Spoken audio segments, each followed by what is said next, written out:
Hey everyone, E.G. Braden CM, and today I want to be showing editing tutorial. With the Xbox One, with Destiny coming out, I know everyone's going to want to make some pretty sick looking montages and videos. And what I thought would be to take a couple minutes and show you a couple different things that are really cool with some different programs that you can do. So the first few episodes I'm going to be doing are stuff in Adobe After Effects. Adobe After Effects, if you're not familiar with it, it's part of the CS6 suite. And basically, you name something when it comes to video graphics, you could probably do it in After Effects. It's really powerful. There's a lot to it. There's a lot of different plugins and effects you can get for After Effects as well. But today, I'm just going to be focusing on one of them. So what we'll do is we'll just kind of get started over here. So the first thing what you want to do is obviously get a new project, open it up, and add a new composition. Now for the composition settings, I like to keep it at 720p and 60 frames per second. That's mainly because that's what I capture in. If you capture in 1080, if you capture at 30 frames per second, 24 frames per second, keep this to the settings that you're capturing in. Quite simple. You can name it whatever you want. Let's name it Destiny Slow Motion. Because today I'm going to be talking about how to make some videos look really cool in slow motion. So now that we have that, so what you want to do is you want to import your clips now. So what you just want to do is just get to your clips. What do we got here? Let's go movies, some captured clips, Destiny, and let's just pick one, maybe a cinematic looking one. Let's try this one, flying cinematic. Alright, so import it, drop it down like you're working on it. So this is actually a pretty short clip. So these bars show you your working area. So this is the rendering area where your work starts and ends, and this one just stretches the entire timeline. So let's just shorten that so we can see the clip. This is a little preview function here. We can fast forward, see what it's like. Okay, so it's a flying clip. Very nice. So what you want to do for slow motion is you want to figure out where you want slow motion.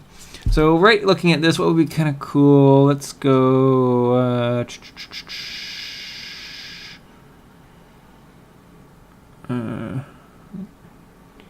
actually right here would be kind of cool. So when you're flying through the cloud and the light comes through, that look really cool. So what you want to do is find your first point that you want to.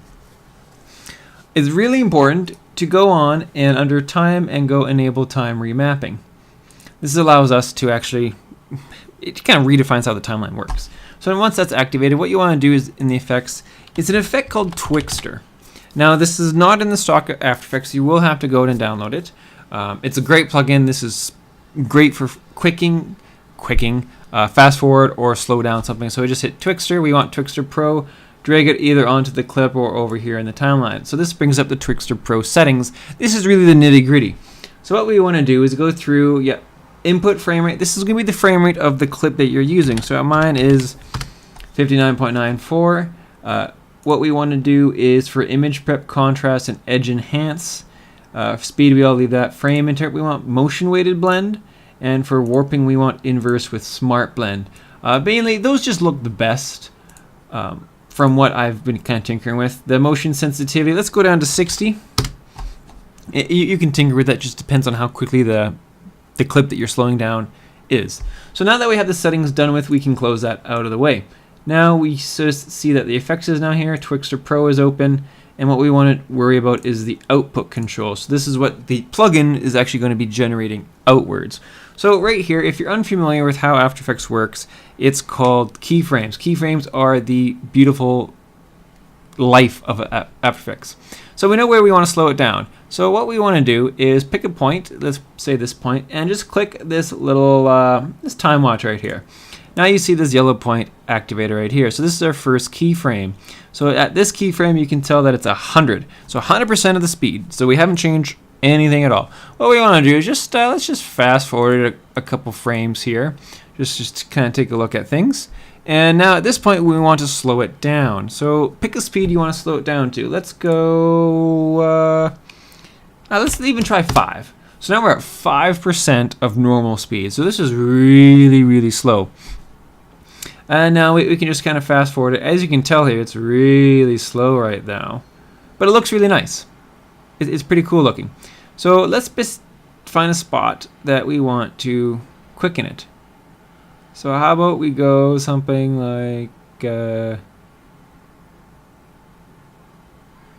let's make this a little bit longer. Actually, what we want to do, let's just drag this, move it down a little bit, so it starts going slow motion right here, breaking through the clouds, burst of light, and we're done. So let's go burst of light right here. And what we want to do is add another keyframe, hitting this middle dot right here. So that's the end of the 5. Go forward 1 or 2 frames, then put this back up to 100%. So now what we're going to do, so this will be normal speed all throughout here. It slows down slow motion here, and then it picks up. And that's basically all that is for the plugin. What I'll do here, let's bump it up to auto.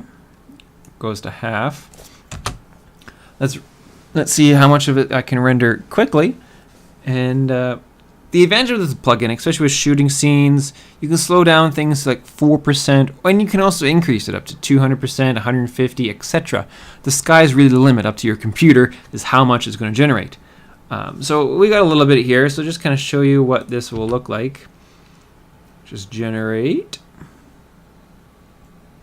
Okay, so we got the normal time coming in, we're flying through, we hit this beautiful burst of light, and we slow right down here. You can tell that it's going by frame by frame. The reason for that in this example is for the frame rate. So the Twixtor Pro settings, this is actually, the clip's actually at 60 frames per second, so that'll smooth it all out between it.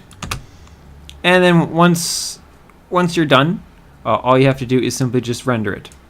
I'll do another one to kind of reviews our rendering settings, but that's really the Twixtor Pro. Obviously, big thing is this input frame rate. Keep it the same one, and that's how you make some really good looking slow motions. Thanks for watching.